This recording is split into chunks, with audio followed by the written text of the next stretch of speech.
வனத்துறையினர் கண்ணில் மண்ணை தூவிய சிறுத்தை 10 நாட்களுக்கு பிறகு மீண்டும் மயிலாடுதுறை புறநகர் பகுதியில் பொதுமக்கள் கண்ணில் பட்டதாக தகவல். சிறுத்தை கால்தடம் குறித்து வனத்துறையினர் ஆய்வு.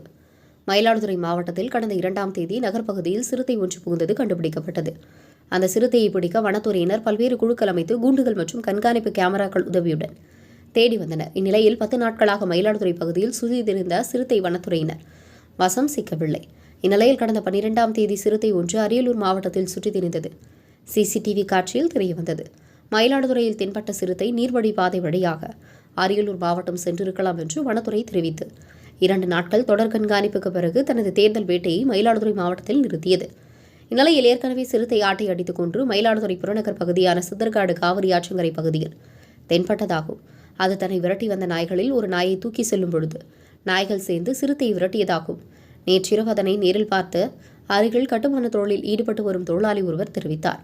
இதனைத் தொடர்ந்து சம்பவ இடத்திற்கு விரைந்த வனத்துறையினர் அப்பகுதியில் உள்ள காலடி தடயங்களை ஆய்வு செய்தனர். இதில் சற்று பெரிதான காலடி தடம் ஒன்றை கண்டுபிடித்து அதனை சுற்றி அடையாளம் காண சுண்ணாம்பால் வட்டம் வரைந்து மூடி பாதுகாப்பாக வைத்தனர். இதனால் சிறுத்தை மயிலாடுதுறையில் காட்டுப்பகுதியில் தான் மறைந்துள்ளதா என்று குழப்பம் ஏற்பட்டது. ஆனால் நேரில் பார்த்தவரிடம் விசாரிக்க சென்றபோது காவல்துறையினர் இந்த தகவலும் கொடுக்கக்கூடாது என்று தெரிவித்துள்ளதாக அவர் பேட்டியளிக்க மறுத்துவிட்டார்.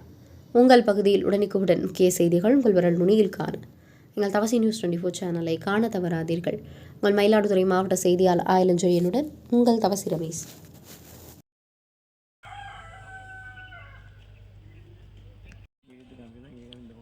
நீ அதை ஃபஸ்ட்டே காமிச்சு வச்சிருந்தீங்க.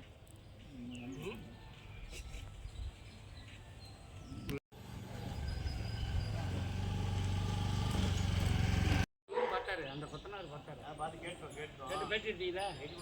அந்த வீட்டு ஓனரு அது நாங்கள் போலீஸில் போய் கேட்டுருக்கோம். அதை வந்து ஃபாரஸ்ட் ஆஃபீஸர் தான் வந்தார்.